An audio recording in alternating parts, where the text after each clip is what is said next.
Happy Thirsty Thursday, folks. Welcome to the Dark Horse Paranormal Podcast. I'm your host, Chris Carr. And I'm Kristen Johnson. Good evening. Good evening. Good evening out there. And we know you're watching. We can see the numbers. We know it's real. Feel free to leave some comments and say hello to our guests that we have on tonight. I imagine some of you are celebrating the win of Johnny Depp over Amber Heard. Now, this was the big news for quite a while. Quite a while. Kristen was following this very closely. It's almost 7 weeks of hell. It does seem like most people were on Team Depp. Yeah. Yeah. Well, I'm glad he was awarded the money. And I get it. They both, were really bad to each other, but he needs his career back. And on top of that, there may be another lawsuit because of actually what she came out with yesterday, Amber Heard, and said to the media, and it was just really bad. So you have to go look that up. I know she's affectionately known by some as Amber Turd. I think that's interesting. And Amber was never heard from again. And yeah. Got a comment out there. Hey, Amanda from England. How you doing? Hi, Amanda. How's it going?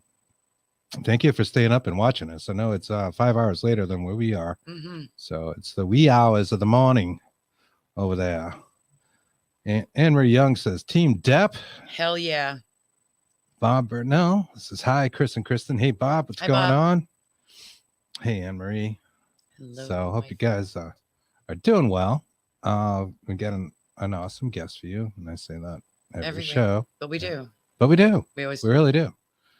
Our guest this week is Chris Balzano. Chris is a writer, researcher, folklorist, and the current host of the podcast Tripping on Legends. He is the author of the very infamous Ghost of the Bridgewater Triangle.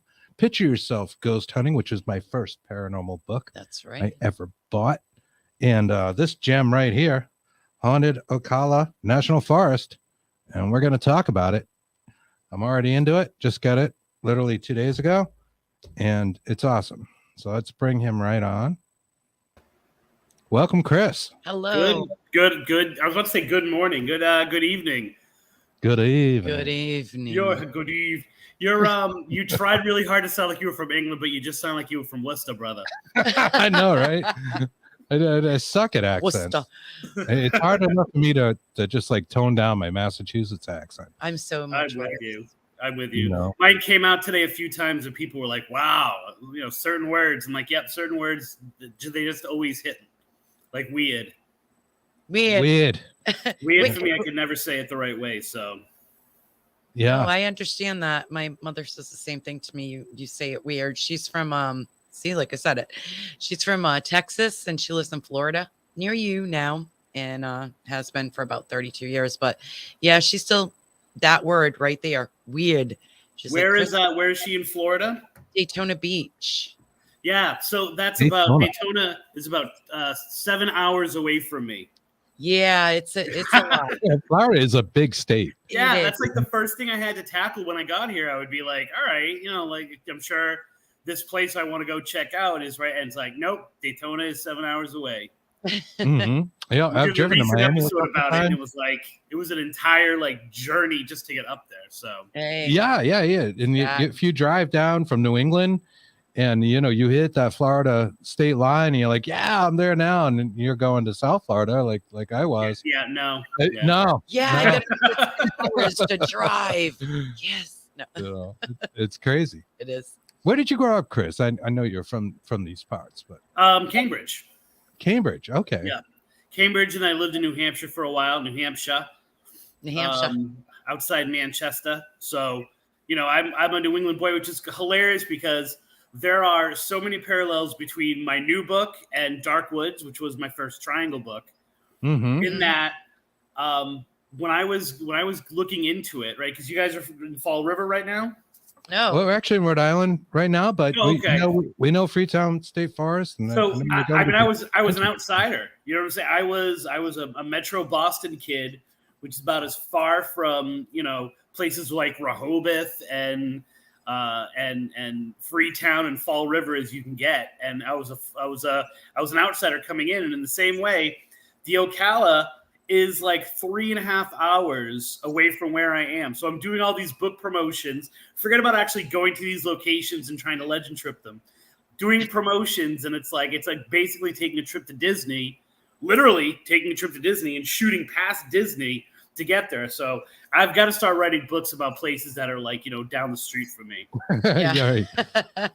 Across the street. It's haunted over there. There's a I have a teenager now, so there's a haunted location right there at the other end of the house. Right. Probably some poltergeist activity. Nice. Definitely. For sure. Those teenage girls, they'll do that. They really will. Well, I am loving the book so far. I got to tell you, it's really cool, and I love your style of writing, and I genuinely do. A lot of people are good at researching and compiling data, but not many of them can really turn a tale in the written word. Like and you have always done that, and I love your books. So I think it's interesting. This book was the hardest book for me to write. Because, well, for a lot of reasons, but one of the reasons was having done this for now like almost 30 years and read so much. I mean, for a time for the show Spooky South Coast and for different magazines, I was a book reviewer, so I was getting tons of books. And I keep, this is, I guess, a North Florida reference. I didn't want to make any more Jags, and that was just another ghost book, right? Like. Every ghost book follows a pattern. Hell, mine is part of the Haunted America series. It's a series of like 400 books, which are varying degrees of quality, but they all pretty much follow the same format. And I don't want to say beyond that because that makes me sound arrogant, but it's like everyone's been doing that. We've been doing that now, especially with the modern things, for like 20 years. And so what I wanted to do, and with my new book, I'm doing this even more because I'm going to publish it independently. I wanted it to feel like people sitting around a campfire, right? Or hang around a bar drinking, and you tell a story, and then all of a sudden someone goes, you know what? That reminds me of this story. Like there's an element of that reminds me of this. And then someone else goes, yeah. Something like that happened to me, only it was over here. And so I wanted to get this kind of like flow of like a narrative of like the people, which is how the people near the Ocala talk. When you tell a story, everyone's got a story to tell, and it just kind of flows. And I wanted to get that feeling in it and still kind of fulfill what my publisher wanted me to fulfill with it. So I hope that comes across when you read it, this idea that like it's not set up. Most of them are set up, here's a town, here's some stories. Here's a town, here's some stories. Here's a town. And mine kind of ebbs and flows and then kind of comes back to a story a little bit later on and things like that. So I wanted to really create that. I think you're doing a great job so far that I've read. I love the first line from chapter 1, and it kind of talks about what you're saying, and it's a quote from someone, and she says, "I'm not really sure if this has anything to do with ghosts or anything like that, but it most certainly does." Yeah. And you talk about the ramble. That's and she was. I talked to this girl. She is, I think, 22 now. I mean, she's really, really young, and I have a 2-hour interview I did with her. And all of this insanely crazy stuff happened, right? But in her mind, it was all connected. And in her mind, more importantly, it was all because of the forest, right? And so I struggled with how to tell that story. I'm like, you know what? I'm going to tell it exactly how I feel about it because it's going to start it, which is some really crazy stuff happened to me. I'm editing myself. I almost said the SH word. Some really crazy stuff happened to me. Here it is. And she spit it out. And rather than trying to make sense of it, I tried to create this feeling of like, that's what talking about ghosts in the Ocala is. It's like, it's a bam, bam, bam. Like here's this weird story. And one time I saw this woman and she just kind of looked at me and gave me a creepy look and kept walking. But for some reason, they hold that up alongside, seeing ghost lights.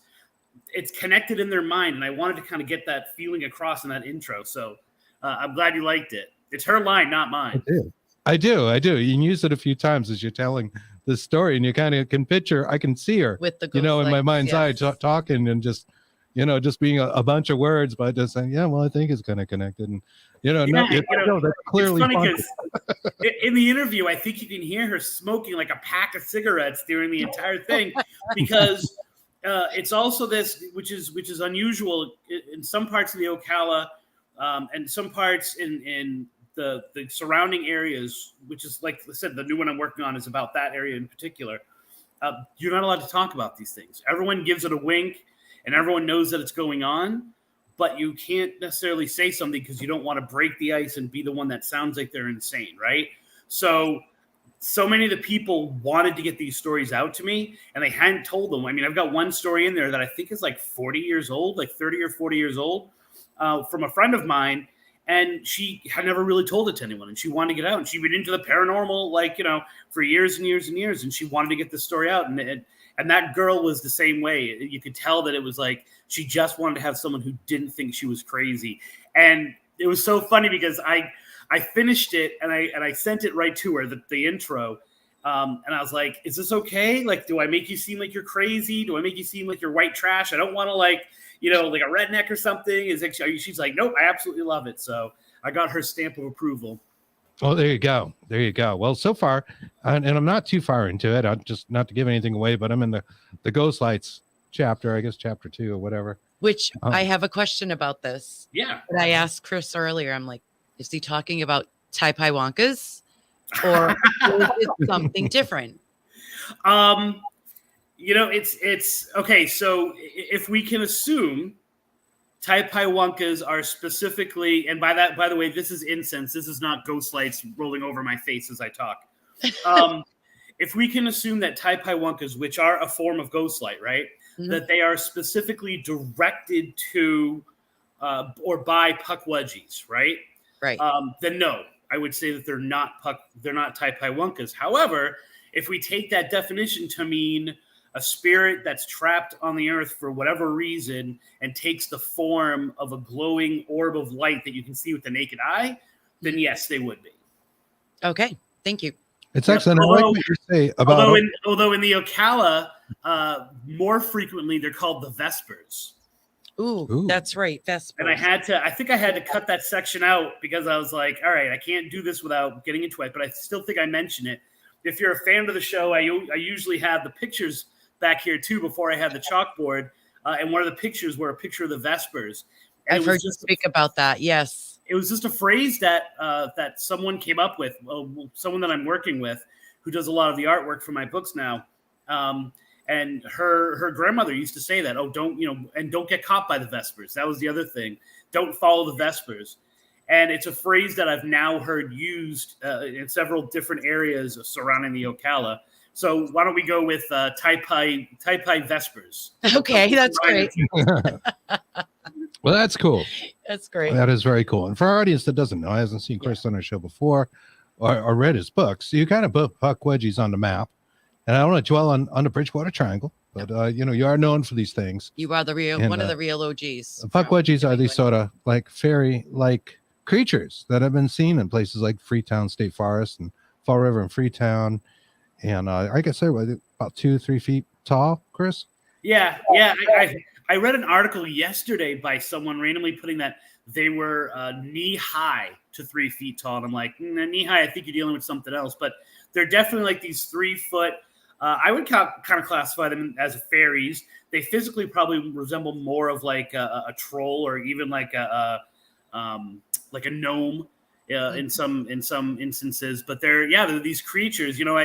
I always hesitate to say that I put them on the map, only in that, like, that sounds really arrogant. But, honestly, like, people weren't having that discussion, having the Pukwudgie discussion before I started writing about them, really. So, I'm no longer considered the Pukwudgie guy, but it's still like one of those things that hangs over me. And it's interesting because I think that I have gotten Pukwudgies here in Florida. No kidding. And I think I've connected with them, and I think they're very interested in my travels here. There are a few times we came back from the car after a legend trip to have these 3 fingers, and it's been 3 different places. And then we've come back and we've had this inexplicable handprint on our car. And so I really think that there are. Was it a tiny hand? What did you say? Is it a tiny hand? Yeah. Yeah. Oh, yeah. It's a tiny hand. So one of the things that I've discussed in Pukwudgies, one of the things I've encountered is that there are actually different variations of it. Like Pukwudgie is really kind of a blanket, an umbrella expression that different Native American tribes traded back and forth because they didn't have a common language. And so certain things like we might say monster, or we might say, you know, so, or you might say fairy, and there's a whole bunch of different kinds of fairies, right? And so Pukwudgie got adapted by a whole bunch of different tribes all across America. And they were basically, that term meant like small little people that are screwing with us. Like a fairy. Right. So definitely I think that there are some here in Florida in different specific locations that I've kind of run into. Wow. Nothing as extreme as when I was in Indiana or in or the ones I recorded in Massachusetts, but definitely I think that they're and it's here it's almost like their Florida version, because it's the handprint is almost like an alligator hand. Like it's like three big reptilian feeling fingers, and like I said, we've gotten it several different places. Wow. It's almost like it is a little freaky. Said, like alien.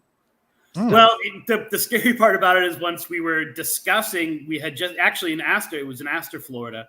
We had just gotten back from Astor. We were discussing it like a few days later on an episode a few years ago, and we heard this really odd scratching noise coming from where we were shooting. It was my old co-host's house, and like 10 feet away were the doors, and one door led to her daughter's rooms and the other door led to her bedroom.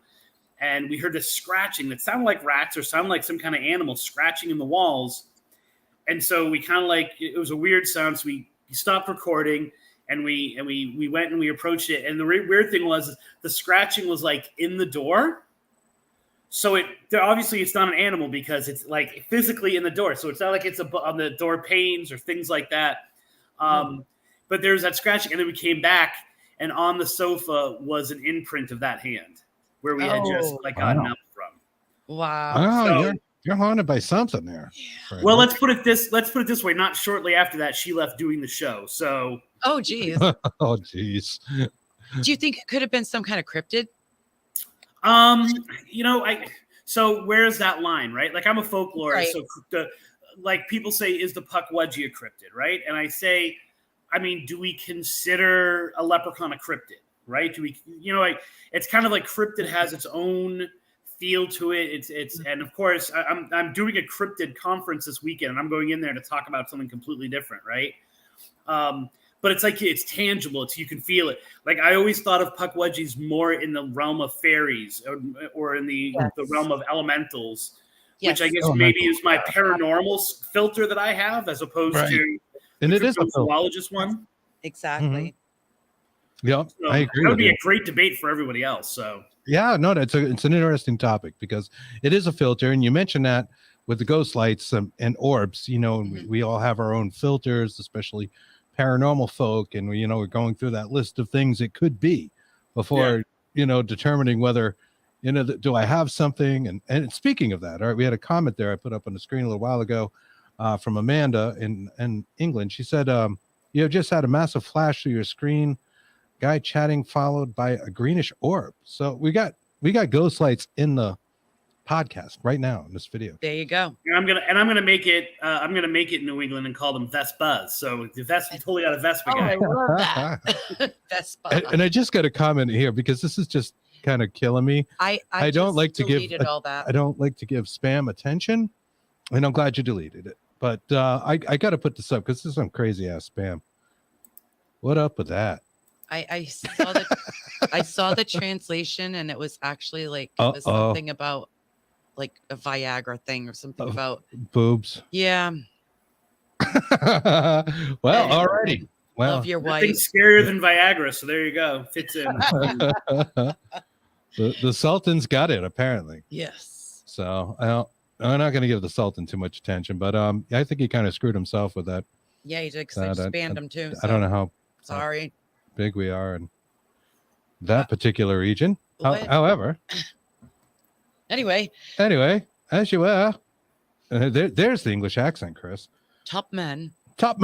Sure.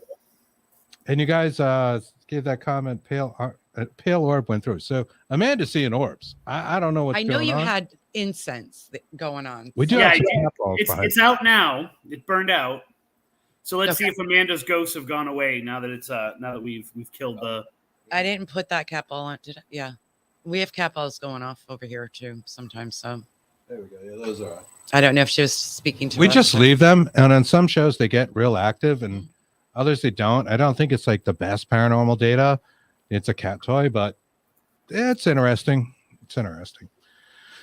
But all right, Ocala Forest. So this is a very interesting place, and I wasn't all that familiar with it. We have been talking about a lot since we got the book and looking things up, and it looks beautiful in places. Gorgeous, some of the lagoons and that sort of thing. But you're talking about things like disappearing cemeteries in there. Oh, I want to hear that. Really cool stuff. It's unlike Freetown. Like, I don't think of Freetown as a particularly beautiful place, right? It's a beautiful forest. I'll say that, right? But it's kind of like one terrain, right? It's the trees, which are some of the most straight trees I've ever seen. They just go straight up. There's no curves to them or anything like that. When you're talking about the Ocala, you're talking about probably, I think, 3 times the area. And that's just the forest itself. So that doesn't include all the surrounding towns, which were really the inspiration for me to look into it. You're talking swampy area. You're talking places that look like Mad Max Thunderdome, like, almost like these desert locales that have been like dug out and then abandoned. So they're taking things back. Nature's taking things back. You're talking about small towns. So it's one of those places where there's a seductive beauty behind it. So we were just talking about that scratching. The next time I heard that scratching was when we went to Silver Springs, kind of before the book was even a thing, or even the Ocala was even a thing. And Silver Springs is right on the edge of the Ocala. And it was Disney World before Disney World, right? They were the first place to have glass bottom boats. Wow. Creature from the Black Lagoon was shot there. Tarzan, the old Tarzan TV show, was shot there. If you've ever seen the movie Legend, one of Tom Cruise's first movies, yes, it was shot there. Wow. Parts of it were shot there. The water parts were shot there because the water there is so beautiful. There is something, unlike Freetown, there is something seductive about the Ocala. There are these amazing places like Alexander Springs, which are known for being places people around the world go to get this cleansing hot spring mineral bath. And then all of a sudden, less than a mile from there's this abandoned bunker where people are seeing dark men, and have these strange creatures walking the road. So you've got this kind of like, it's much like Florida itself. Come here, come here, come here. And then when you get there, it's horrible. When you say dark men, do you mean like shadow figures or? Yeah. Yep. Exactly. Yeah. It's one of those things. So it's like that narrative I was talking about. I wanted to have like, okay, so this location has one, instead I just have a whole chapter just dedicated to dark men, because there are so many seen in different parts of the Ocala, some with hats, some without hats. But there is definitely this feeling that in different locations all throughout the Ocala, maybe the same person, because the descriptions are very, very similar. And you're seeing it for a moment, and yet other places in the Ocala are known for having this dark man walk all the time. And so to me, it seemed more of like, all right, let's talk about dark men as opposed to just here's a haunting and here's a haunting in different locations, and kind of get this like, well, who is this? Who could this man be? And that's a mystery that I think continues to go. And it's one of those things that it doesn't follow trends, right? So maybe like 4 or 5 years ago, dark men, especially with hats, were a big, big paranormal topic, right?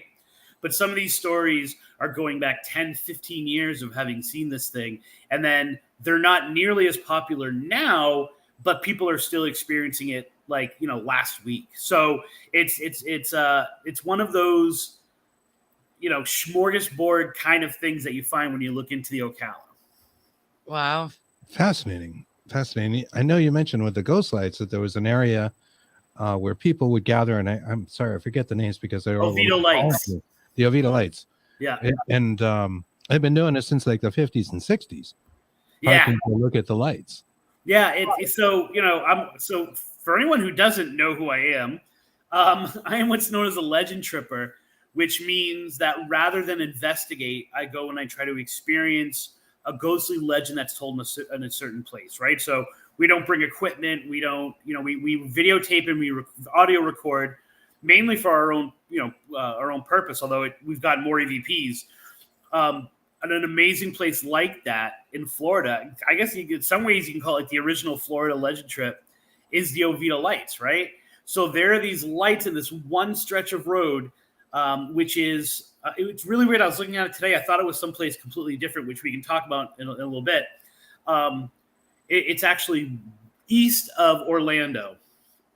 And people have been seeing since the 50s these giant lights, or I shouldn't say giant, but these orbs of light the size of a basketball, sometimes even bigger.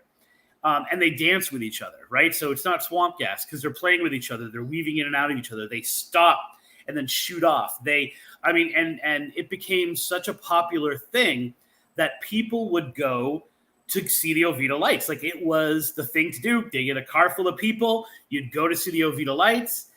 So on any given weekend night, especially, you could see a ton of cars there of people looking to see them, right? And it became a very popular makeout spot, right? So people would go to this area. When we legend tripped, I tried my best to make out while we were there to get the Oviedo Lights to work the right way. It didn't work out for us.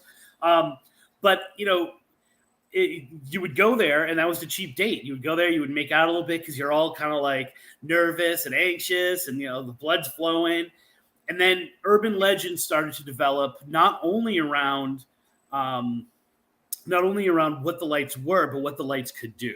So if you're a Native American person, it says that a man was killed trying to get to the town of Oviedo, and so now he still walks that road. And the ghost lights, the original Oviedo light was him. Right?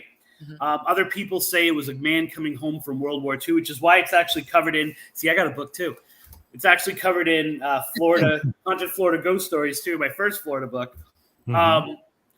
Because he came back from World War II and the woman he loved had found someone else and ditched him. And so he went to the bridge that's on the stretch of road. He committed suicide, and it's him who's the original Oviedo light, and he's walking the path, right? But then the urban legend takes off, right? It becomes more and more popular. So now it becomes they chase you. And if they catch you, you become an Oviedo light, right? And if you're there getting a little familiar in the car with somebody and you start to hear tapping on the door, don't answer it because it's the Oviedo Lights coming. And if they catch you, you guys become an Oviedo light. So, it's really interesting. It's the essence of legend tripping because not only is there a backstory and a shifting backstory about why the ghost is there, but then what the ghost can do to you. You can actually, if you dare to go there on a darkened night, you might never leave. Your soul will be there forever, And so Oviedo Lights kidnap these Boy Scouts, and now all these Boy Scouts are part of the Oviedo Lights, and they're looking for them, and it's their flashlights or something. It's forever and ever, though. For eternity, they're never found. And it's so funny because what is now UCF, it used to be, it's going to kill me, like Florida Technical University, I think it was, before it became UCF. They had advertisements actually in the newspaper, like on their message board. We're talking in the 1960s. Their message board being like, okay, the art club is going out to the Oviedo Lights if anyone wants to come out with us, or like, the macrame society is going out to visit the Oviedo Lights. And it was actually advertised in the newspaper that they were going to legend trip these ghost lights. Yeah, that makes me think they had to be seeing something. And I think there's even a picture in the book of the lights. Excuse me. Nope, we were not able to catch anything the night we went there. But I mean, there's a picture of the stretch of the road, and if you see an Oviedo light, then you're a better man than I. But hey, I wasn't sure. I was looking at it. Although we didn't see it. We didn't see anything at that location that night. So this first picture, and I'll just hold it up to you because you'll recognize what it is. That one there. It's your book, right? It's from, I guess, chapter 2. It's strange picture. Like I don't know if it's pareidolia, old age. It's very possible. It's just my eyes. But I see things in this picture. The more I look at it, Yeah. the more I see in it. And it's just a picture of the woods, you know, and there's no unnatural explanation for it. But I don't know. Maybe it was the tone of the chapter or what. But like right here. Yeah, I see Yeah. that. It looks like a figure standing there, but it's not. You know, it's like the part of the background. And there's just something ominous about the whole picture. And the more I look at it, the more I kind of see in it. Yeah. Did you get that sensation when you yeah. It's one of those things. The very first time I visited the area, I was in Astor, Florida. And I think actually that picture is from Astor. And the very first thing I noticed, we got there. We were, first of all, there's this tunnel I'd never heard of. Right? I'd never heard of Astor, Florida before in my life. And it's like 3.5 hours away, but they begged me to come to their library. I'm like, I don't even have any books to sell or anything like that. Like, I'm just starting out my Florida explorations. They're like, please come. We'd love to have you talk about go. Then when I got there, I realized that it's kind of like, because it's the most haunted town in America that no one has ever heard of. And everyone is having these crazy paranormal experiences, right? So we're there and we're talking. And the first thing I notice is our voices are echoing. And we're only a few feet away from each other, maybe like a foot away from each other. And it's echoing. And there's trees, and there's a library, and there's a basketball court. So it's not like we're in a cavern or something like that, or we're in the mountains. Right? And then I started to notice, and this happens a lot in the Ocala and different places around it. We took a picture. And no matter how many pictures we took, because we were promoting that I was at the library, right? So we're on Instagram, what's up? You know, fish face. And every picture came out dark. And it was a beautiful day, right? The sun was shining bright, and yet every picture, and I started to say, something is messing with the waves here. The sound waves, the light waves, right? If you get to know people near the Ocala, the brain waves. But like, you know, there was something, you know, I got this very, and I, you know, to use a paranormal buzzword, I got a very vortex kind of feel to it, right? And that was kind of confirmed as I started telling stories. So when I was talking about Oviedo, for example, I said I just on a map today was looking, and Oviedo is east of Orlando. But for the life of me, if you had told me, I would have said it was west of Orlando, right?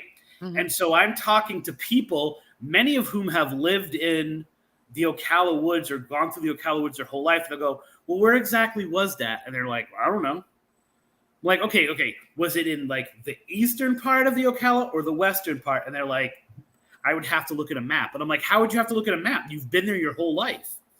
And so when we're talking about these disappearing cemeteries, there's this thing, and I don't know if you've gotten to this chapter yet, called the shift, right? Where something is there, and then the next day it's not there anymore. So you have hunters that go out into the woods that'll mark locations where they have like hunting stands, right? Mm-hmm. Then they'll go to that GPS location the next day or 2 weeks later, and it won't be there anymore. And then they'll go a week later and it's there again. And these are people who are like literally marking it up on the GPS, and then stuff isn't there. Or not even working up a memory. It's there on their phone. And right. And, I mean, so I have several stories of like disappearing cemeteries that, you know, people would go to.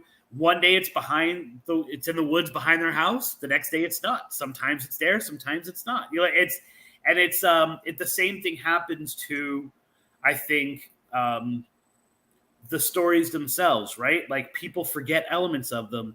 And then the next day they can remember things. Then you ask to follow up and they don't remember. There are these holes in their memories. So the forest has this really weird effect on the people as well.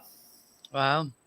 That's interesting. Holy crap. Yeah. It seems like it's like a subtle thing. Like you said with the pictures and the echo. You take the picture, it's bright and sunny, but you don't get a picture where it's bright and sunny for whatever reason.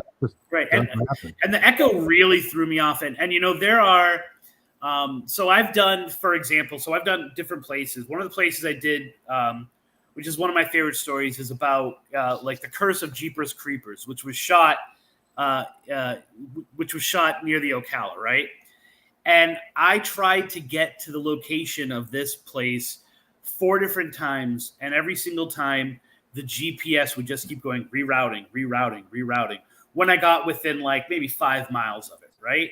Now, I'm listening to Pandora, okay, which means I'm getting a satellite feed, right? Like it's I'm not using I'm listening, and so these kinds of things that are just like entertainment, they're working perfectly fine. I'm looking down, I've got all these bars, and yet in different places within the Ocala, when you try to GPS it, sometimes it works, sometimes it doesn't. And it took me, 4 attempts to actually get to Tiger Trail Road and to see these, and to see what I wanted to see there. Wow. Jeepers. That's kind of spooky. The whole thing is creepy. Pretty spooky, Jeepers creepers. Yeah. I'm just reading in, just kind of getting into it now today. And it was kind of ominous sounding, and the people all have this kind of story, and everybody seems to have a story, it sounds like. And it has that same feel, like I don't know if this is paranormal, but yeah, again, because it's like part of their everyday life or be. something. I almost take it for granted in a way. Yeah. And what do you do with that? Like, how do you live in that situation, or how do you try to tell that story when people kind of have these holes in their memories, or they say to go to this very specific place? So here's a really good story, and it's not directly connected to the Ocala. So there are these 2 places that I had to finally decide were 2 different books, right? There's the Ocala and there's the Green Swamp. And it's a little bit further, but if you talk to people in that area, they'll say they live in the shadow of the Ocala. Like, they'll give you that impression. So we were tracking a swamp witch. It's probably one of the most influential cases that I've ever covered, in that it's molded the last 3 years of my life, this obsession with this place, right? Supposed to be the inspiration for the Blair Witch Project. I confirmed with the director. I was able to sit down with the director, the writer and director of the Blair Witch, and he's like, absolutely no connection whatsoever. They're not, right? But it's good. It hooks people in to say that it is, right? And it involved a lynching. So spoilers, like, we discovered later on that the lynching was not of a witch, but it was of a black man who was dragged into the woods. And it's in the paper, right? We have confirmation in the paper that these men dragged these 2 men out into the woods and they killed them. And we think that's what these hauntings are, not a witch. However, as we're walking down the path through basically half woods, half swamp, we are directed to get off the path by this gigantic vine. And the vine is being pulled back and forth like this, as if with an invisible hand. We've got the whole thing on video. No wind, nothing like that. Just this random one vine pulling, and it actually is pulling us to where we were originally going to go before the rangers told us, no, stay on the path. We get to the vine, we look up, and there's a noose hanging from a tree. Oh my goodness. And then almost instantly from that, we see this swampy area in almost a perfect circle, which looks like a fairy ring, right? It looks like a fairy ring that has been probably, you can make the leap, has been used by witches in some kind of coven because it's got that feel to it. So you get like why the story kind of develops that it's a witch that's haunting these woods, right? My friend Mark Muncie, who's another writer in Florida, is writing a book and he's covering the same story. And I'm like, here, buddy, brother, you got to go out. Here's what you do. I give him directions. I do everything but actually physically draw him a map. He can't find it. He can't find the noose, right? I go out there another time, no noose. I go out there a third time, find the noose again. And I'm talking, the tree itself is an oak tree in the middle of the swamp. It's really recognizable. It's really identifiable. This is the tree. I'm looking at the picture, looking at the tree. It's the same exact tree. It has the same exact features. Sometimes the noose is there. Sometimes it's not. That first time especially, whatever's in those woods, whatever's in that swamp, wanted us to find that noose, wanted to show us that. Wow. Yeah, that would creep the hell out of us. I think we'd be bugging. Well, most definitely me. But and that's the kind of stuff that happens when you are trying to tell an Ocala story. Like they get like, there's this, like I said, I call it the shift. This shift that happens that has to be part of the story, right? Like sure. Weird things are happening there, and a lot of it might have to do with this whole idea, this whole concept of portals or of windows that get opened, and you go one place and you could end up in another. And, it's kind of mind blowing when all you want to do is tell a simple story. Yeah, it definitely sounds like one of those kind of places, like a portal or vortex. Or, So when you coming down? Reality shifts Soon. Well, yeah, we're working on that. Gotta go to. I was gonna say it's halfway between Daytona and where I live. So Yeah, we're interested in Florida. Obviously, Kristen's mom's there, and we have a lot of friends down there, including yourself. So we would like to legend trip our way down the coast. Yes, we would. And do that. So that is a possibility. Yeah. We'll let you know because we'd love to swing by it. I'd love to see this firsthand. The forest just sounds amazing and sort of just eerie. There's a certain eeriness to all of this. What is eerie about it to me? The weirdest thing, or the thing that freaks me out, other than the ticks, because I have an irrational fear of ticks, and every time I go there, I get ticks. I don't like them either. No, I got ticks in the Bridgewater Triangle too. Yeah, the fact that there's no comfort, right? So we're talking people, story upon story, some of which are in the book, some of which aren't, of people who are walking places where they always walk, and then something happens, right? Or a lot of people take dirt bikes, ATVs out, in different places in the forest, and they've been on these paths their whole life, or they're hunters and they've been on these paths their whole life, and then something weird happens, right? Or they slip, they lose time, or so it's that idea of okay, if something is bad, let it be bad. If something is good, let it be good. But this concept of you could be doing something for years and then you do the same exact thing, and all of a sudden you see this dark figure walking towards you that disappears. That's what makes it unsettling for me. And that unsettling, I think, is a lot scarier than just it's always haunted and there are things going on. It's the Stephen King factor. When we make things that are normal and everyday creepy, it makes it even worse for us. Great. Yeah, it seems to have that. That is the feeling I'm getting from this. That's great. On that note, right there. I just want to let everybody know I do have 2 cat balls side by side over there, so we're not shifting or anything. They select the cat balls, so yeah, it only seems like one will go off at a time. Yeah, but sometimes it'll change. It'll be the other. And one. There we go. There we go. Yeah. Thanks. Yeah, we're blaming. I'm pushing it towards you, so. Hopefully that's not from the Ocala. Very, very rarely have I ever felt that anything comes home with me, right? Like I said, my old co-host, she would have some stuff at her house or whatever. And I know I'm bringing up something that we were talking about off air, but the only person I feel who has ever come home with me, and was probably part of my own doing, and he's been following me since, is Gerard Schaefer. Oh, that's the only time that I ever felt as if, that something was I should say recent times in Florida, we brought something back. It's not in the Ocala book. It's not, because it's not an Ocala story, but it's a place called the Devil's Tree, which is in Port St. Lucie, Florida. But we legend tripped that, and since then, especially that night, but then going forward, he kind of has made all these little appearances in all of our legend trips. For our listeners, could you please, now you call him the Boogeyman, could you please elaborate on him and what happens? I know a little bit about this. Yeah, sure. Gerard Schaefer is Florida's most prolific serial killer. So if you talk about that, if I asked that question at the last event I did, and people were like, Ted Bundy, and I'm like, Ted Bundy's not really a Florida serial killer.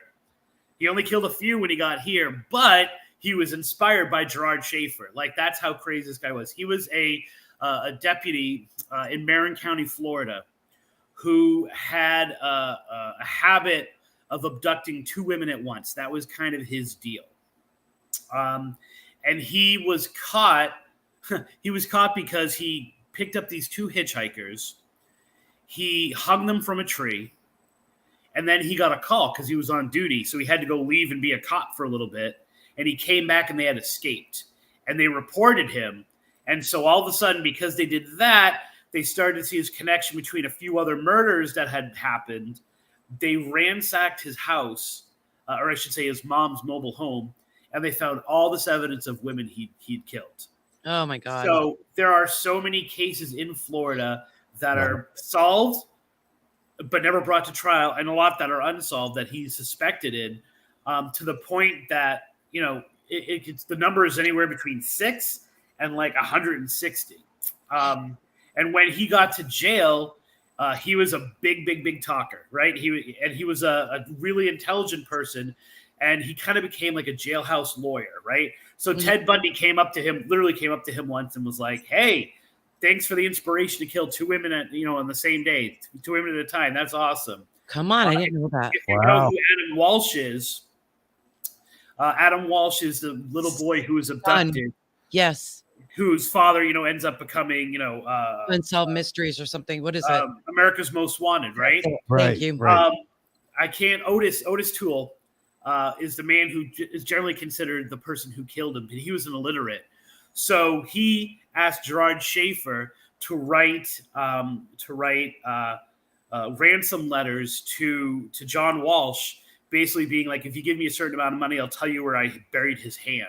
Oh my God.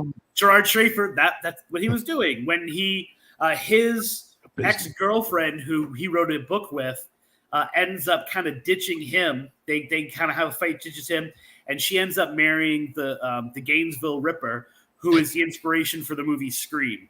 Right? So come on, this really? guy has his hands in all of this different stuff. And so there are all these other ghost stories that are attached to him as well. But I'm going to tell you, rather than a ghost story, I'm going to connect this back to, because I know you guys are Dark Woods fans. My concept for the Ocala book was, it's like Dark Woods 2, right? And if you know that book, it's cults, crime, and the paranormal. And there's this connection between those things. Mm-hmm. I started looking into the cult connection. Now, there are these residents of the Ocala called the Rainbow People. And for the most part, Rainbow People are completely harmless, and they're not full-time residents, although because of the weather, they are in Florida. They're in different places throughout the country, and essentially, all of these people who live this alternative lifestyle come to these different forests throughout the country once a year, and they have like a 2-week celebration, right? And then they kind of move on. Well, in the Ocala, they don't move on. They stay in the woods. Right? But mixing with that, you have a lot of criminal elements, a lot of cults that are kind of converting Rainbow People, or at least mixing with Rainbow People, all this other stuff. Wow. And so whenever you talk to the people in the Ocala, you go, well, is there any, they go, oh, you mean the Rainbow People? And people know when they go to, in certain times of the year, when you go to a store, for example, like a CVS or like a Walgreens, you always open everything that you're going to buy to make sure that the Rainbow People haven't come through and like put on a little deodorant and then put it back on the shelf. Oh. There's that much, a lot of, and so one of the things it does, it creates this weird thing where people see people like on their porch. And they don't know if it's a rainbow person who sometimes have a tendency to wander, or whether it's a ghost, right? Because they'll be there and then they won't be there. And like people say, like, all right, is it the Rainbow People? Is it what are the cults that are active? So there's that whole element to it, because they've been infiltrated by other forces. So one of the things, I'm going to connect these two stories. One of the things that happened early on in my research, I posted stuff. You guys are paranormal people. You know about posting. You know about getting responses. I posted in I think a Florida history. Does anyone have any stories about the Ocala? And I got like 400 responses in the first 2 days. Oh my goodness. So much information, it became too much, right? Yes. And so I got a message from, and this is in the book, so this is a little bit of a spoiler, but I think it's in the first chapter, so it's cool. This guy responded to me and he said, I will post something on your page at 5:00. It'll be up for 5 minutes. Then I will take it down. I'm not going to send it to you in a message because I want no record of this whatsoever. You have to promise me you won't screenshot it. And I'm like, all right, this is kind of juicy. All right, what are we doing? That's a little dark in itself. So yeah, shady. 5 o'clock comes. I go on the post. Boop, there it pops up, and he's like, "Stop looking into any of the cults. The cults are all controlled by biker gangs out of Daytona. They are highly organized. They are controlled by a higher satanic cult, which is controlling, all of this movement. And if you continue to look into the cult aspect of things, like they will come and find you." And I was like, "All right, okay." And then, boop, 5 minutes later, it's gone. The account was inactive. The messages, like the Facebook Messenger thing, was all down. All that stuff, right? Like totally completely wiped out, except for this comment about it. And I was like, "All right, well, I'm not playing with that stuff." So, as I'm doing my research on Gerard Schaefer, I found that because he's all over the Ocala, right? He was in prison in the Ocala, all this stuff. As I'm doing my research on Gerard Schaefer, he was a big talker, right? Talk. I killed 5 people. How dare you call me a serial killer? You know what I'm saying? Like, I went back and visited the bodies and then the next day he would say, I've never hurt a woman in my life. Like, all these up and downs. He was a talker. And so he started to talk about a satanic group who are hiding from bikers. It was a random line in a book that I think I'm probably the only person who's read this book went like this when they read it. He's transferred from where he is to Coleman, I think it was, which is right in the heart of the Ocala, right? Comes back for no reason. There's no record of why he was transferred. He was transferred to a different jail deep within the Ocala, comes back to the jail and says, "Oh, I was just joking about all that stuff," and never mentioned anything about it ever again. Wow. Yeah. So if something is going on in terms of like cult activity in that forest that scares the boogeyman into silence, it's got to be pretty insane. Yeah, I wonder, and I left his comment up there from the Wizards table. That's Ken. He's another one of our Florida friends, and he's into the occult. And he hosts the Wizards Table podcast, one of our favorite podcasts, Wizards Table. Wizards Table. I was trying not to do that in front of Chris while he was We love Ken. And he sings Bigfoot and the bunnies. Good, and actually, we should talk about that. I don't know if you know anything about that, Ken. Throw it up in the chat because very interesting. He's from the Tallahassee area, outside of Tallahassee. Yeah. So he is Muskogee. Yes. Muskogee. That's what we were trying to figure out earlier. I always mispronounce that when we have Ken on our show. And he probably secretly hates me for it. I never even try to pronounce Muskogee. So not to, but my mom used to work, for years at what the heck is the name of it, in Ormond Beach, the biker bar. That Iron Horse. An Iron Horse, you ride. Oh, Chris, I have to speak to you. Ormond Beach, once again, I struggle with whether or not, but I'm like, because technically, so there's one story, because this place called Lillian Place, and this bridge, this Veterans Bridge, that I felt like I couldn't get the narrative, I couldn't get the story right. So I ended up scrapping it. It's not in the book. But I debated whether or not to put Daytona in there, because Daytona, Volusia County. Yes. The western part of Volusia County is in the Ocala.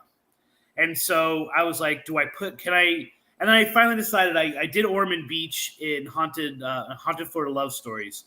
Ormond Beach is one of my favorite hauntings in all of Florida so far. It's probably my favorite legend trip that we've ever been on. But it was like, all right, I've already done it, so I don't want to put it in the Ocala one. It is far out, but you have to make those interesting decisions over what's an Ocala town and what's not an Ocala town. So Dunlin, for example, which is like right on the edge of it, it's got this great story about Jeepers Creepers, but is it Ocala? And you're like, well, yeah, because if you really follow the story, it goes down the road into the town of Ocala. So it becomes part of it, or the western part of Volusia County, because Volusia County and Lake County are right where DeLand and Astor meet, right? Oh, really? And so one of the stories in Astor is, who's this dark man who walks the streets of Astor, right? And some people think it's the original per man who would run the bridge, right? So they have a what do you call it? Bridge, Like a toll bridge?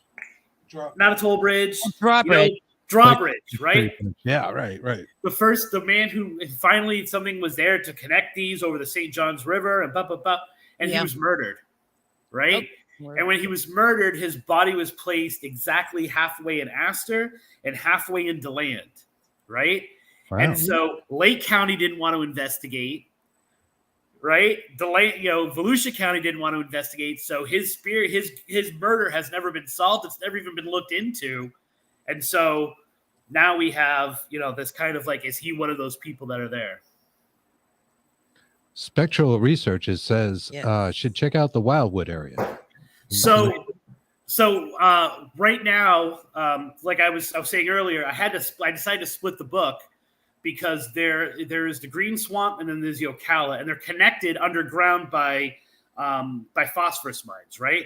So they really are connected.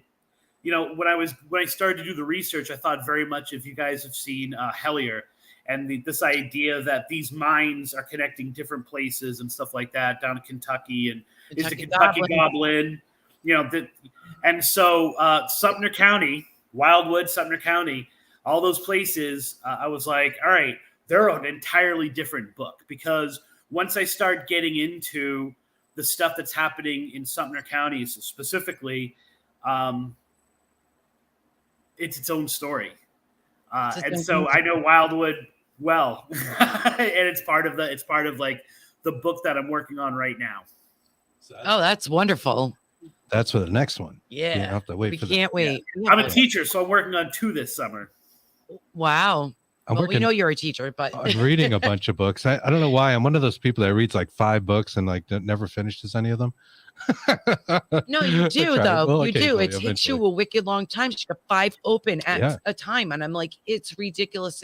I'm OCD. I will read one at a time. It's funny you mentioned Devil's Tree, because that was actually mentioned in one of the books I'm reading. It's called 1491. Yes, and it's about the time before Columbus came in Central and in the North Americas, and what the world looked like. And in Central America, they talk about a devil's tree, and it's a tree that has a very specific species of tree that the red ants and their venomous ants are drawn to, and they tunnel under the bark, and anything that touches the tree, the ants will immediately attack, whether it's a person or a bird or anything. Near those trees. No. So I don't know if there's any correlation between that and the devil's tree that you mentioned, but I thought that's interesting because I just read that the other day. I was like, this was the tree, the devil's tree in Port St. Lucie is indestructible. Every time they've tried to cut it down, because it seems to be once again a lightning rod for paranormal activity, for cult activity. I make the argument that Schaefer brought 2 of his victims to that tree specifically because of the devil's tree, like he was drawn to it.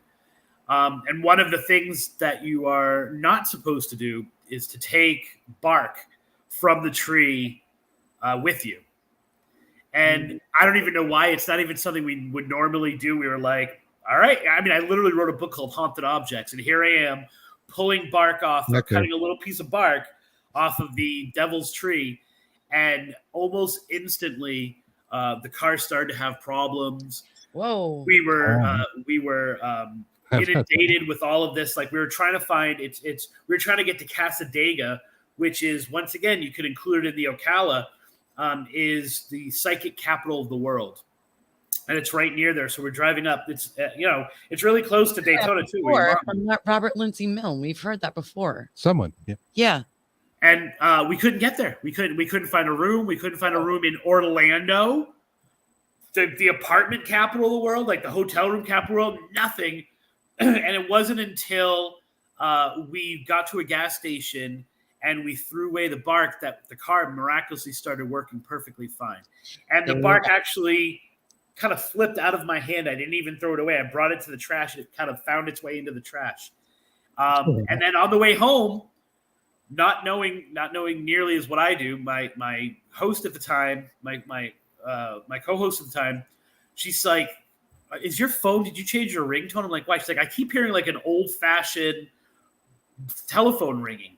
Little did she know that was like one of the signs of possession, right? Or infestation are these ringings that you're not supposed to answer, and you're not supposed to respond to, and all the stuff like that. And then we both got home, and I never dreamed. We both had these horrific nightmares for like the next week, and the nightmares were almost identical to each other. So, really, the Devil's Tree. If you go to the Devil's Tree in Port St. Lucie, enjoy the ambiance, but don't take anything out. Don't take the bark. Don't take the bark. Don't Leave take the bark the soil. Don't take anything. And like I said, we've now gotten that. We've now gotten his voice on EVP in different locations all throughout the Ocala. Wow, it's fascinating. I think your book with Mr. Tim Weisberg that's on the shelf may be what's setting off that cat ball. It could be. It is, a haunted object. Tim does have a way with balls, so it could be. We had a good comment earlier. Was it yesterday? Yeah, you saw it. Yeah. You Chris Balzano puts the balls in the triangle. The ball. Yes. Yep. I saw that. I'm not going to argue. They're not wrong. Amazing. As my daughter would say. There you go. The ball goes off on that note. But you had posted an article today about Gerard, about some remains. Gerard Schaefer, that there was found in 1974, and they just identified. Yeah, that's crazy. I mean, it's funny because it's not funny, but I have a list that I've got to pull out of all his suspected victims, right? So they found a shoe that they think belonged to this person, and then it started to get real crazy in that, anyone who was missing, who was of a certain age, they automatically assumed it was Schaefer. He was like that prolific, or oftentimes he would write, right? So he has this book called Killer Fiction, which was used in trial to help convict him, which are graphic depictions of a lot of murders, some of which are very specifically tied to his victims, and others of which are the elements of them are close to abduction sites. And he'll describe someone, he'll describe that little girl that they're talking about in that article, and then he'll describe how he abducted her, and then how he killed her, and then how he dumped the body. And people say, well, that's this little girl, right? That's Jenny. Like, that's exactly what she looked like, what she was wearing that day, where she was.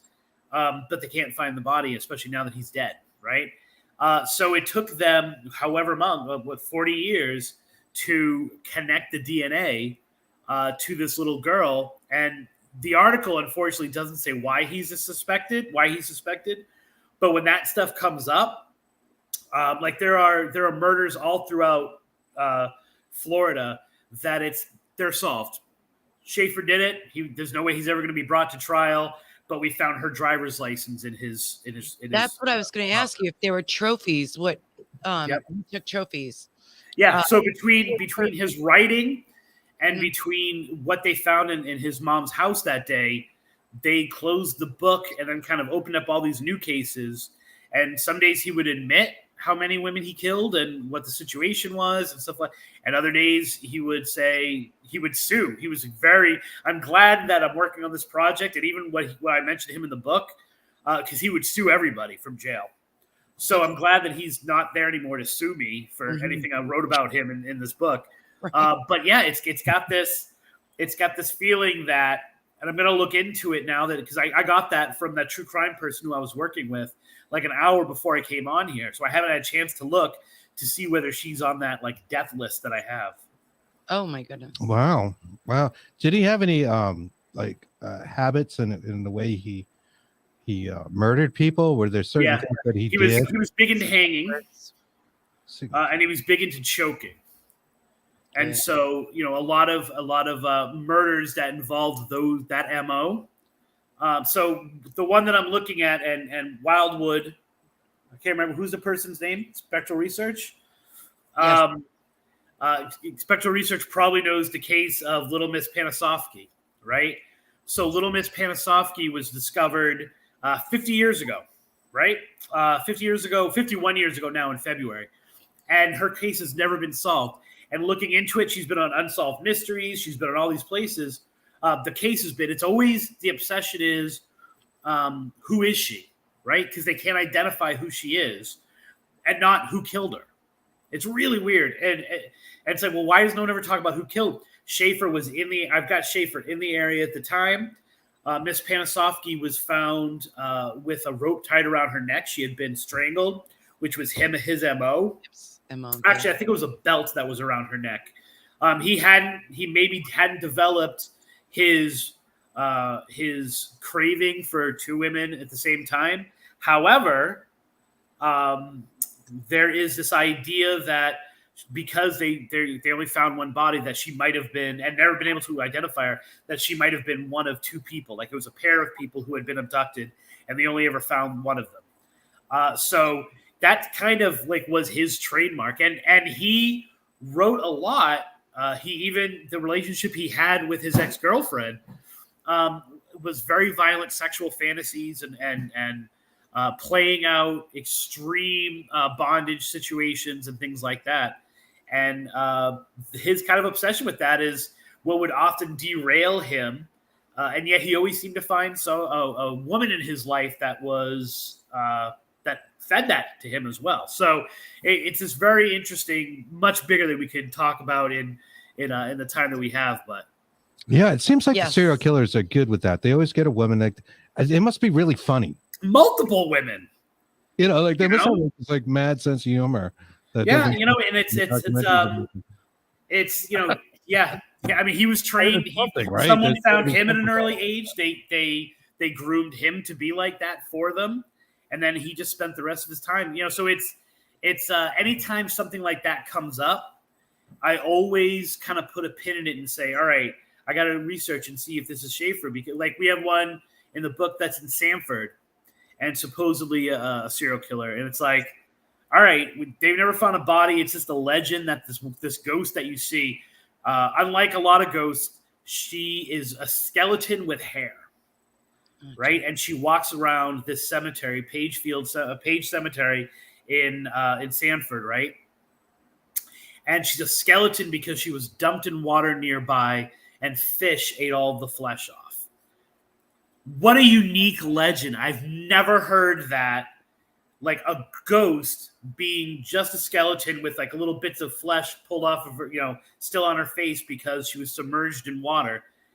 We went to that location. I don't talk much about evidence, if you notice. We went to that location, and we've got Gerard Schaefer taunting my partner, calling her some of the most heinous things you could possibly imagine. Really? These are not EVPs where it's get out, you know what I'm saying, or hello. Right. We're talking like straight, flat out, like obscenities shot at the women that are there. And it's really interesting because since I started to write about it, and in the episode that we do, this was an old episode, in the episode we originally did, I got a thing for redheads.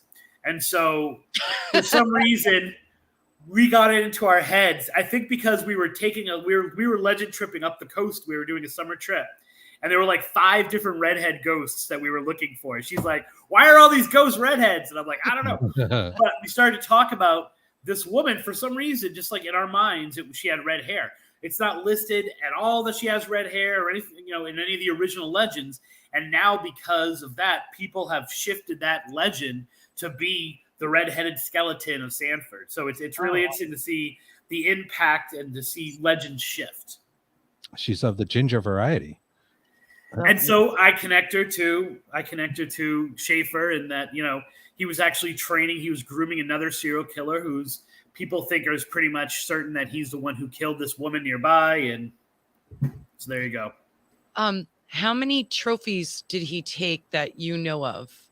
Wow. From his victims? So, yeah. The serial killers, we have to break this down for people who don't understand. No, I'm with you. So it's really, and that's, so remember I said this, it's called Boogeyman, the man and the myth of Gerard Schaefer, right? Right. And so I have never been able to find a complete list of the inventory that the police took out of the house that day. There are at least 5 different versions of that inventory list. Okay. Which don't coincide with each other. Some of them have some stuff and some, but it would be literally pages of items that were taken from the house that were trophies. Okay, because some like taking licenses, others like taking jewelry, So Right. I didn't know if you could. My feeling has been it's across the board. Okay. Because, for example, one of the stories I talk about a haunting at a great legend trip in this town called Lady Lake. And in Lady Lake, they very specifically, these two women who disappear in nearby Alexander Springs, they left their stuff there. Like their boyfriends left, came back, and all of their stuff was still there, including their driver's license. And yet years later, they connected their disappearance and their murder to Gerard Schaefer. So I can only assume that he took some other trophy from them that was so identifiable that they were able to. But I've never been able to find out what that trophy is. It could be clothing, panties, bras, anything like that. It's a really weird situation because these women disappeared. From what I understand, these women disappeared in wetsuits. They came to Alexander Springs to skin dive, right? And actually, the girls didn't even know each other. They were part of a club, and they kind of met up for the first time. So they weren't even like friends. And so their boyfriends went off when they came back. The two girls were gone. So I can only assume that when they were abducted, that they were wearing wetsuits, or that they were wearing something that would have been. They've never found the bodies either, by the way. Wow. Jeez. Oh God, that's terrible. Getting back to Ocala, are there a lot of cryptid connections with it? We had somebody who's a Bigfoot hunter in the Ocala area. Why, yes, there are. Skunk apes are. No, yeah, like, so, and I do the same thing, and I'm hoping that I can actually talk to Pamela this weekend, because I believe she's going to the Southwest Florida Skunk Ape Convention this weekend. Not Vesper. And so there are multiple reports of skunk ape or Bigfoot in the Ocala. I would say, other than the Everglades, it's the number one location for Bigfoot type creatures, skunk ape type creatures. Now, Ormond Beach, that's another place. Sarasota, that's another place. We've actually experienced one in Sarasota. But it's like, what do you do with that? Is that a ghost story? Is that a cryptid story? Like, again, does it fit in? So I cover it in the same way that I covered it with the Bridgewater Triangle, not being an expert. It gives context to what's going on, right? These locations that have multiple types. They've got UFOs, weird crime, ghosts, and Bigfoot type creatures, right? Like all these different places, like the Bridgewater Triangle, like the Ocala. And so you have to understand the context of it. But I do cover two other cryptids that, for me, feel more connected to ghostly stuff. One is the Coyote Woman, and the other is the Stikini. How do you spell that? How do you spell Stikini? Yes, I'm writing everything. Stikini. Okay. Thank you. If you let me share my thing, I can show you a drawing of one. Please do. All right. How do I? Is that it? There you go. You're going. That's the Coyote. That's the Stikini. If you can bring that up, can you share that? Okay. Let me see if I have to do something. There we go. There it is. Excellent. There you go. That's the Stikini right there. Oh, she is spooky. Creepy. Yeah. This is one artist's rendition of what a Stikini is. So I wasn't able to actually use that one in the book. She actually got mad at me because I posted the picture and didn't credit her. And I'm like, all right, I didn't know who you were. I tried. But this creature right here is what I think, or what other people think as well, is responsible for a lot of the disappeared people and a lot of the missing people, of which there are hundreds that are associated with the Ocala National Forest. Wow. And then this little gorgeous girl right here is the Coyote Woman, who's responsible for. So it's kind of like if you're a bad person, especially, and you live near the Ocala, you're screwed, because if you live on the west side, you're going to run into this Stikini, and if you're in the east side or the central side, you're going to be taken by the Coyote Woman. So there are two different They're two different kind of paranormal, kind of, supernatural. Is she a shapeshifter? With cryptid things going on with them. Is she a shapeshifter? That's why? Yeah.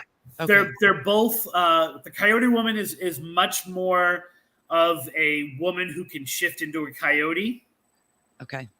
Where the Stakini is maybe more into the realm of like the Wendigo, in terms of it's a creature who has lost its humanity, and therefore, while it can seduce in a human form, it spends the majority of the time in the other form. The not so hot form. Yeah. Well, I don't know. I mean, if you're into Seminole vampire owl witches, then the Stakini are hot no matter what they look like, So Stakini in a bikini. What is the picture on the? It's coming. What is the picture on the right? Yes, is it monument. Yes. So if you live in Florida, then you know what the Dade Massacre is. And this area right here, this monument right here is actually a cannon buried in the ground where the Dade Massacre happened. One of several cannons that are buried in the ground to honor or respect these American soldiers who are marching down King Road to reinforce a base that they thought was going to be attacked by the Seminoles. Okay. And they get massacred. 110 men, only 3 survived the battlefield, only 2 of which survive after that. And it is a complete and utter Seminole victory. And that mixed with another massacre that happened, or another attack that happened, where these guys were trying to go to, spring the Second Seminole War, which essentially is like, probably the most important most important historical moment in Florida history. Damn. However, and this is a straightforward thing. Guys are walking in a straight line, right? And they encounter, I kind of don't want to tell the story because Pamela's here, but they're walking down and the Seminoles are hiding in the swamp, hiding in the woods. They pop up and they just start shooting the Americans like fish in a barrel, right? And the Americans, because it was, as we all do in Florida in December, were wearing heavy coats. They couldn't get to their guns even. And so these 107 men were killed almost essentially on the spot. Wow. The weird thing is if you go there, you get no ghostly feeling whatsoever. You're literally you're standing on this path where over 100 men died. You go over to where 100 men were buried, and then their bodies were pulled up and brought somewhere else, right? So you would think it has no ghostly feeling whatsoever. There's not a single ghost report that comes out of that area, right? Interesting. But the weird thing is that that's not the story that some Seminoles know. Instead, what they have is these Stakinis. Now, these Stakinis are women who were wronged by men, and so they called upon the goddess known as She Who Walks the Circle. And they were essentially given powers, like supernatural powers, to seek revenge on the men who had hurt them. But, it's funny because my daughter and I, like 2 days ago, she was asking me to explain, Dad, what is the expression, ultimate power corrupts ultimately, right? And so these women, once they got that power, they didn't want to give it up. And so they started to basically attack these other people. And every time they did, a little bit more of the humanity would go away from them until they became these owl vampires. And they would have to feed on human blood. And they would take the intestines of people, of men, always men, take these intestines, make a soup out of it. And so one of the Stakini legends in Florida is that, once again, those 110 men, they go from Fort Brooks, which is near Tampa, to Fort King, which is in the town of Ocala. And one by one, the Stakini pick these men off. And some of them they kill on the spot. Some of them they take away to make soup out of. And then one guy finally goes AWOL, and he marches through, he stumbles through the woods. He's trying to escape, and he comes across their coven over this, big cauldron where it just smells like death coming out of it. There's all these body parts of the men, heads of guys that he knew that he was soldiers with, like lying all around it and he's hides until daytime, and then he goes off and goes back to Fort Brooks and tells the story. Wow. So it's this thing that it's like historically it should be a seminal victory, right? Like it's this great it's this moment in their history where they fought back and they were successful, and yet there's this completely fictional story, if we can say that, about what actually happened at the Dade Massacre, that it was these Stikini witches who actually massacred all those men over the course of days, like not even at that location, not even at that battlefield. And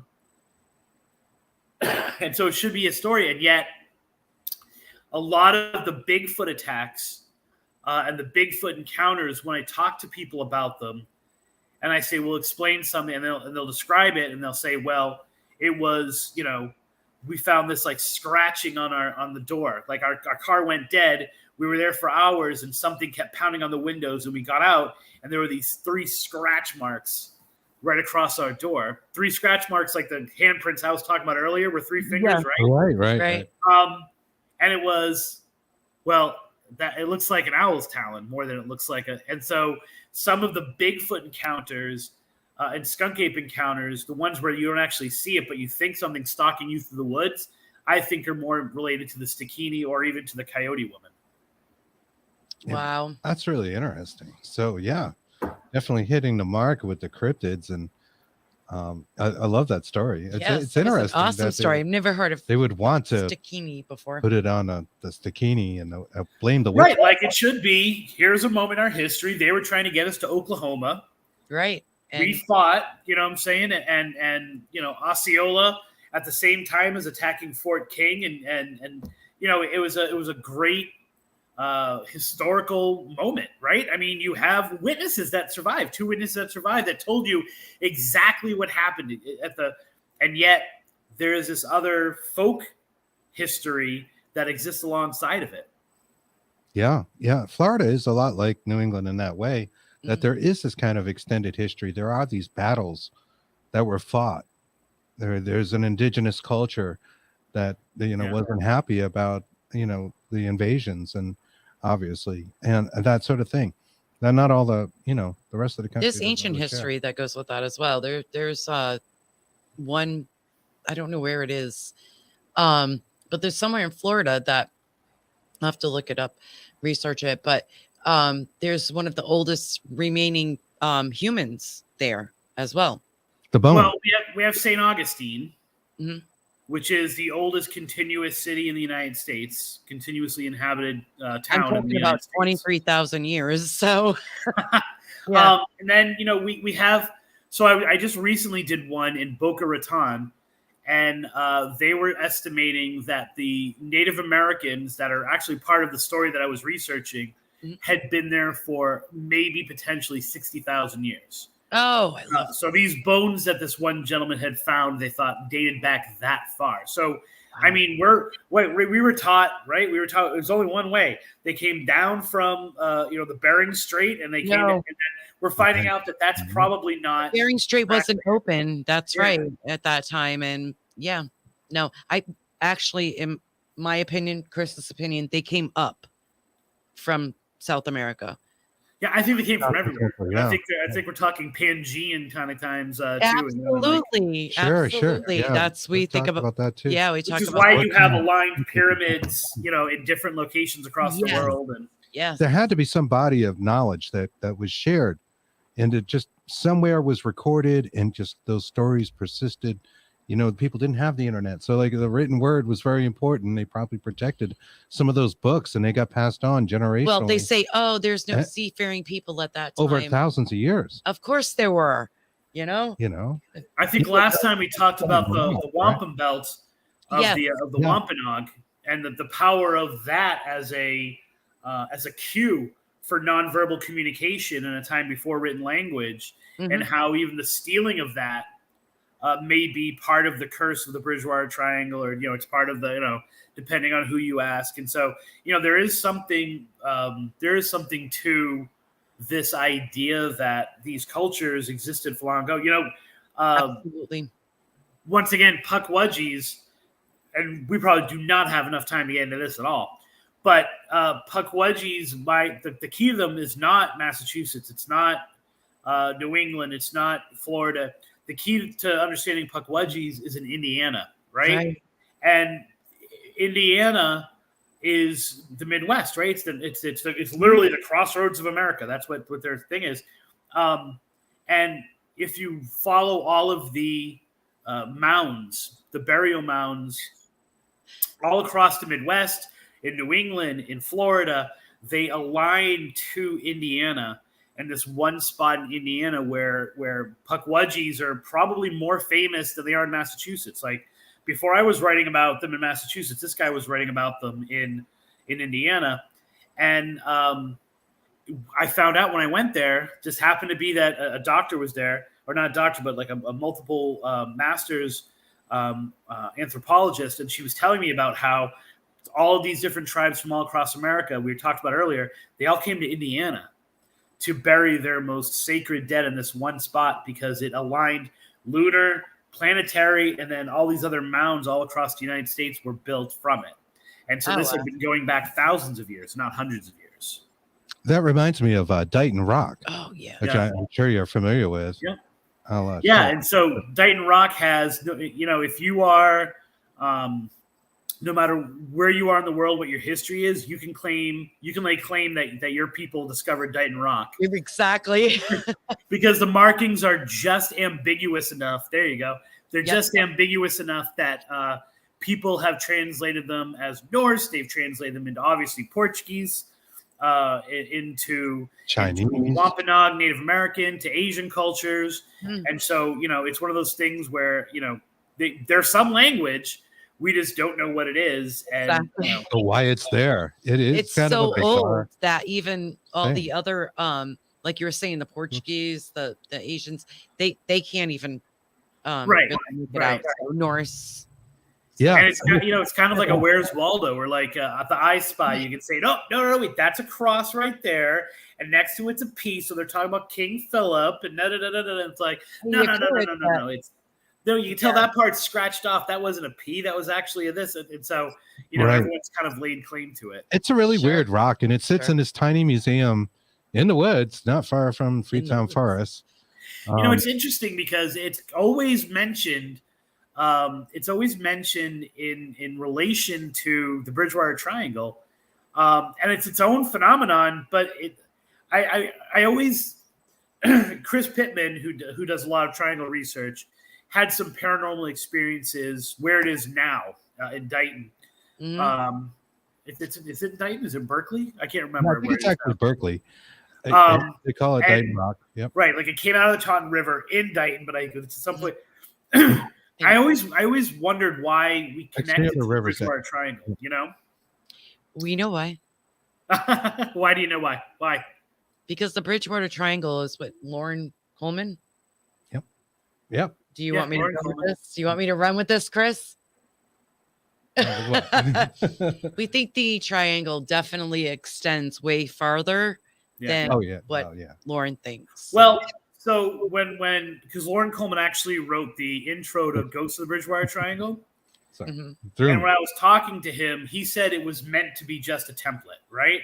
So the important thing to know about, because people have said, well, is it expanding? I'm like, it's not expanding as much as we're discovering it. For example, Lauren Coleman's not a ghost guy, right? So he wouldn't have included ghost stories as part of that big picture, right? And then, which is what I've always said, is if you stop at Freetown used to be Fall River used to be part of Freetown. Right. So that means Fall River has to be. Tiverton, Rhode Island has to be. These are all locations that used to be part of Freetown. And so it's nowhere near as clear as it is, but I think it's a really good starting point. On those old maps, Freetown is just huge. You just see, it encompasses Fall River. It's this huge town in relation to the other ones. And certainly Swansea, that, Kristen is from. That's where King Philip's War started. They think started, right? So, and if you look at the line, it kind of goes over swans. You're like, how can you exclude that? If Yeah, it's that's like kind of like Right. where Yeah. So I violence think would it's land. like I said, it's a really good marking spot. But I definitely, and he would also say the same thing. The lines are not anywhere near as clearly defined as those places. Because remember, when he was doing it, he was working from Bridgewater itself. So he was thinking Bridgewater, East Bridgewater, and West Bridgewater, and then just extended them out. Mm-hmm. Sure. So I think he never really had in his mind in terms of, observing the activity there, which once again for him was primarily UFO encrypted stuff. Was not really overly concerned. I mean, it was catchy, so it would be people could consume it easy, right? He loved naming things.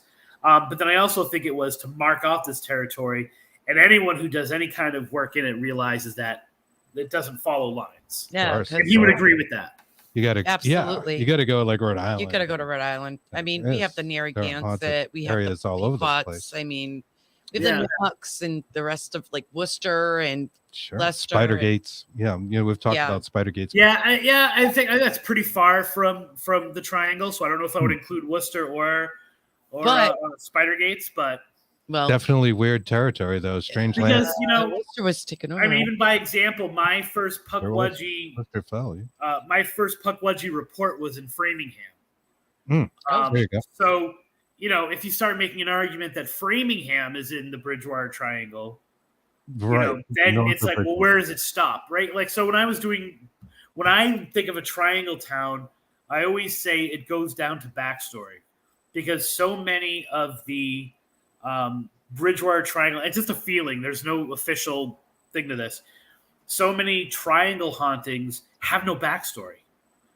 It's just a weirdness that's there, right? And people have tried to define it. And like, if you think about a place like you were just saying, Rehoboth, if you think about like Anawan Rock, right? Yes.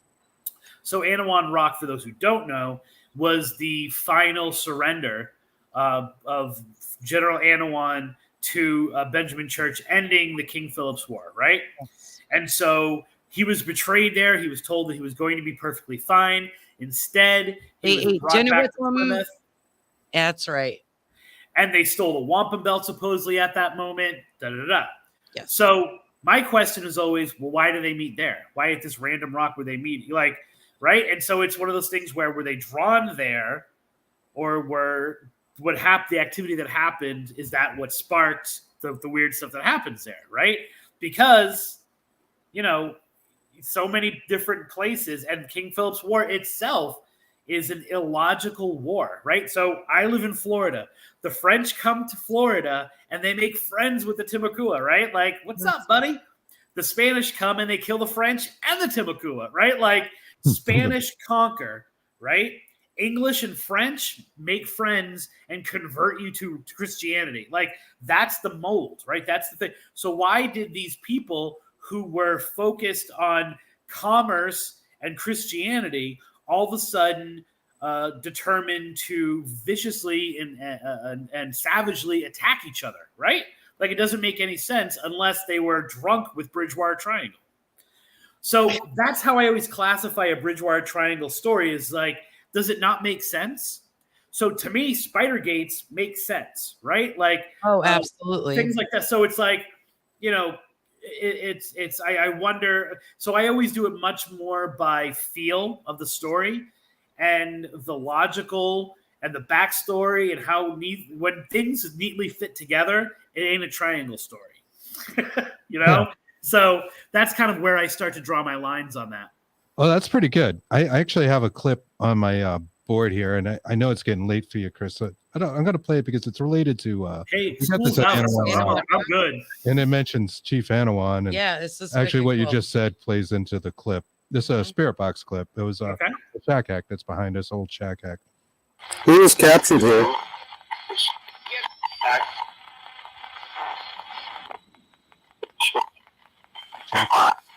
Anawan. Yeah. The traitor. Who was captured here?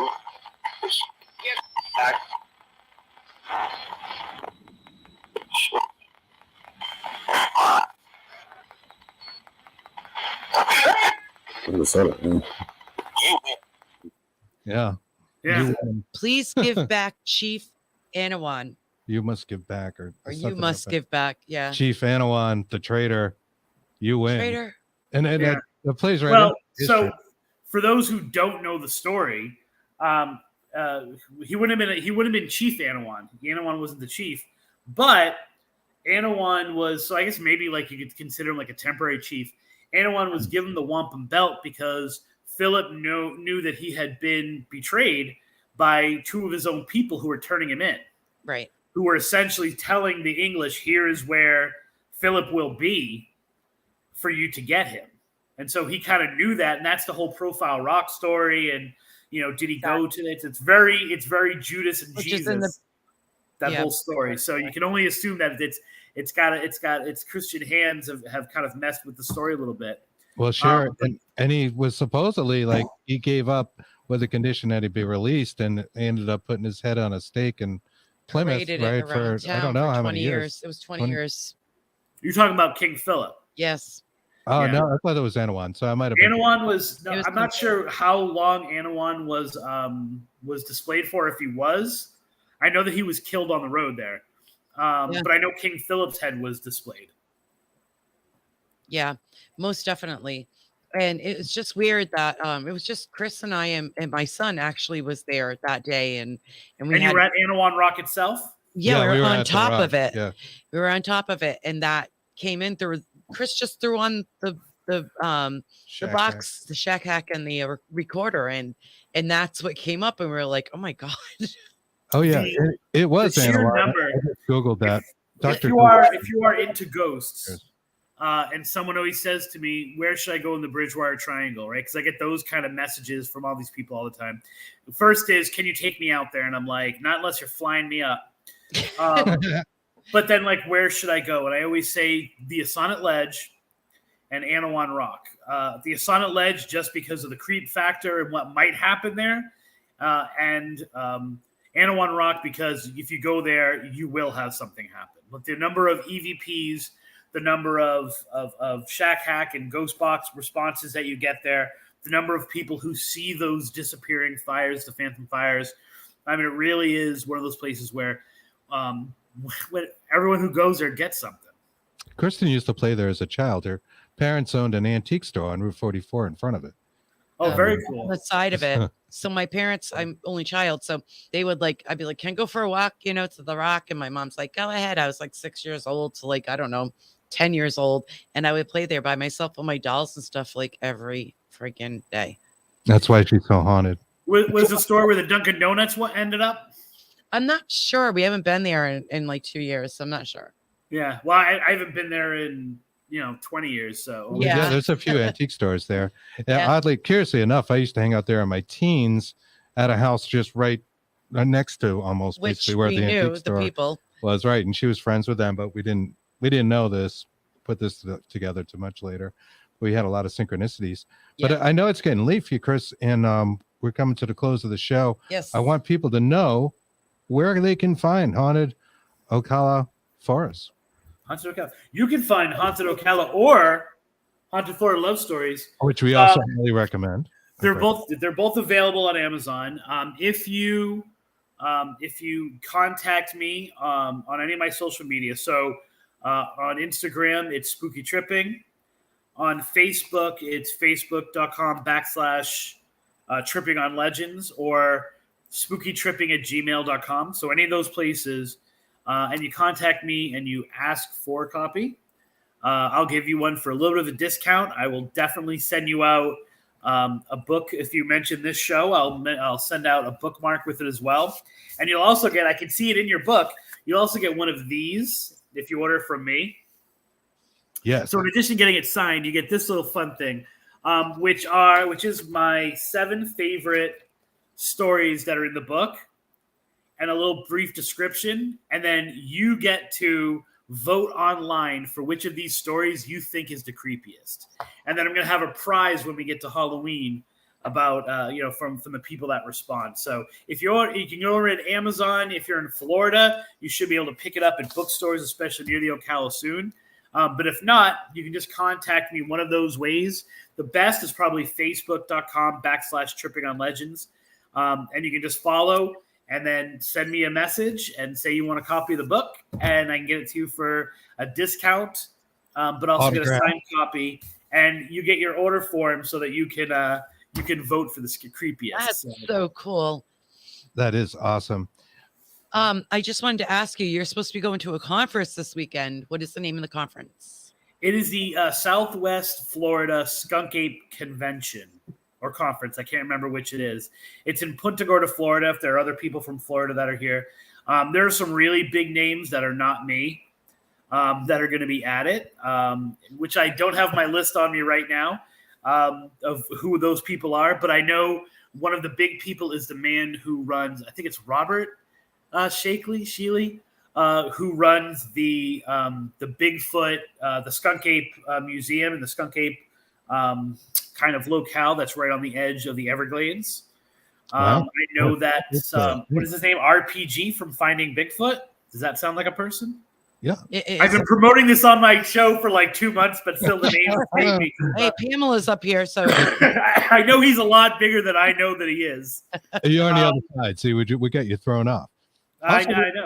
And then I know that Robert Robertson's going to be there. Who he's a Bigfoot guy. And then it's escaping me all the people that are going to be there, but it's going to be a really cool. It's a really interesting. Pamela to get all these people in one room. So yeah, a lot of cryptid people. Very interesting how awesome. popular the Skunk Ape has become. And Tripping on Legends, where should people look for that? Anywhere where you get podcasts except for Spotify. And that's because we do video and Spotify doesn't like video. Mm-hmm. So not because we're making a political stance or, I don't like Neil Young or anything like that. So wherever you get it, if you get it on iTunes or Google Play or, Stitcher, like we're pretty much on everything except for Spotify. And of course, if you go to Tripping on Legends, we usually do the show live every Tuesday.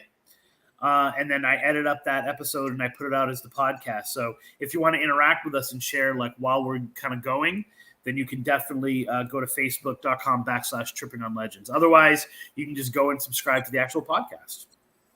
Awesome. That's wonderful. Awesome. Well, this has been a great time. Yes. As always. As always. Thank you for coming. Thank you. Stacey Brown. That's who I was trying to think of. Sorry to interrupt. Stacey Brown's a really good guy who's going to be there. Sorry. Yep. Got it. This is awesome. Thank you again, Chris. Thank you. Stick around and just going to close up shop and beautiful.